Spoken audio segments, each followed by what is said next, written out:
अस्सलाम वालेकुम, this is ODA foxtrot from defence outpost. तो आज हम लोग एक काफ़ी एक्सक्लूसिव खबर के बारे में बात करने वाले हैं जो कि जापान से आ रही है। तो रिसेंटली वीबो जो कि एक चाइनीज़ सोशल मीडिया प्लेटफॉर्म है, उसके ऊपर एक पोस्ट काफ़ी वायरल हुई जिसके अंदर एक जापानीज़ मिलिट्री कमेंटेटर जो कि वहाँ की काफ़ी पॉपुलर डिफेंस एक्सपर्ट हैं और जेन्स के लिए काम करते हैं इस टाइम पर, उन्होंने जापानीज गवर्नमेंट को ये सजेस्ट किया कि उनको F-35A के साथ साथ JF-17 भी अक्वायर करने चाहिए। और आगे उस डिफेंस एक्सपर्ट ने इस चीज़ को जस्टिफाई किया कि कैसे जो JF-17 या JF-17 ब्लॉक 3 जो है वो कैसे जापानीज एयरफोर्स के लिए इतना इफेक्टिव होगा। अब इसकी पॉलिटिकल इम्प्लीकेशंस तो हम सबको पता है कि क्या है कि ये चीज़ बहुत मुश्किल है कि अमेरिका जापान को अलाउ करेगा कि वो JF-17 एक्वायर करे चाइना से। तो मेनली जो प्रॉब्लम है वो यही है कि कोई भी चाइनीज़ इक्विपमेंट जो है वो एक्वायर नहीं करने देगा यूएस जापान को। तो ये जो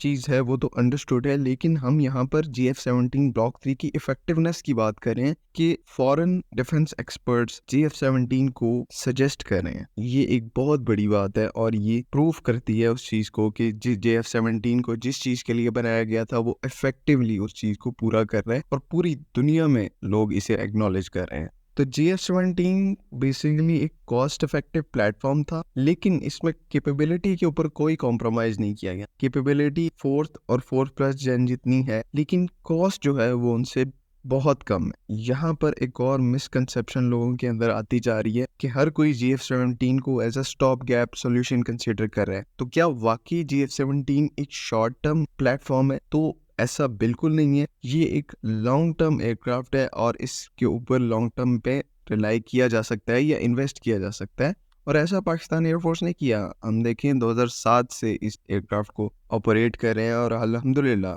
इन 15 से 20 सालों के अंदर कोई मेजर टेक्निकल ग्लिच नहीं आया, कोई फॉल्ट नहीं आया। इनके फर्दर ऑर्डर्स भी दिए जा रहे हैं जो कि इस चीज़ की गवाही देते हैं कि ये एयरक्राफ्ट कितना एफिशिएंट है और केपेबल है। अगर तो इसके अंदर कोई डिफेक्ट होता तो इसके ऑर्डर्स ही ना दिए जाते।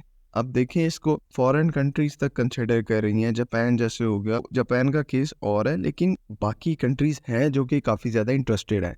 तो ये चीज़ शोकेस करती है कि how successful is JF-17 programme. देखिए, हमारी जो डिफेंस कम्युनिटी है ना, वो बात में तो JF-17 का मुकाबला जो है वो तेजस से कर लेते हैं, लेकिन उनको ये नहीं पता होता तेजस के और JF-17 के जो मैन्युफैक्चरिंग और प्रोडक्शन गोल्स हैं वो बिल्कुल डिफरेंट हैं। ठीक है, हमारा जो JF-17 था उसका गोल ही एक कॉस्ट इफेक्टिव सोल्यूशन के तौर पे होना था, जिसकी वजह से शुरू में हमें काफ़ी परेशानियां आई, लेकिन उनको एडजस्ट करना पड़ा। तेजस के केस में क्या था कि उनके पास अनलिमिटेड बजट था, वेस्टर्न टेक्नोलॉजी तक एक्सेस था, और आप देखेंगे ज़्यादातर जो तेजस के अंदर ऑनबोर्ड इलेक्ट्रॉनिक्स है वो वेस्टर्न है या इजरायली है। तेजस के केस में उनके पास बड़ा पुल बैक या सेटबैक नहीं था, लेकिन JF-17 के केस में ऐसा हर चीज़ में था क्योंकि हमें कॉस्ट कम रखनी थी। देखें, ये चीज़ बिल्कुल मैटर नहीं करती कि किसने कौन सा जहाज़ अपने तौर पे कितना बनाया है और दूसरे ने कितनी हेल्प की है।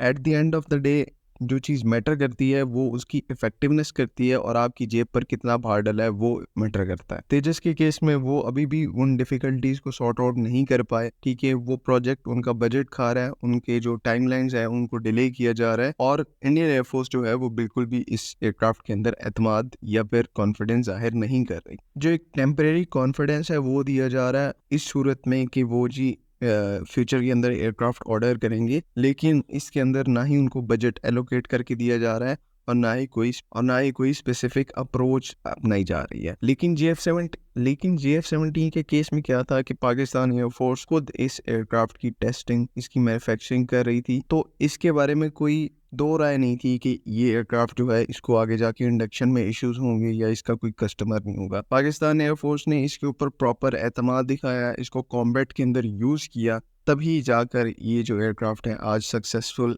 प्रोग्राम बना है और एक एक्सपोर्ट सक्सेस है। तो इसमें कोई डाउट नहीं है कि जापान के जो मिलिट्री एक्सपर्ट्स हैं वो JF-17 को क्यों रेकमेंड कर रहे हैं, mainly because of its cost effectiveness and capability boost. तो आई होप कि मैंने जो बातें की वो आप लोगों को सारी समझ में आ गई होंगी। अगली वीडियो तक के लिए अल्लाह हाफिज़। पाकिस्तान जिंदाबाद।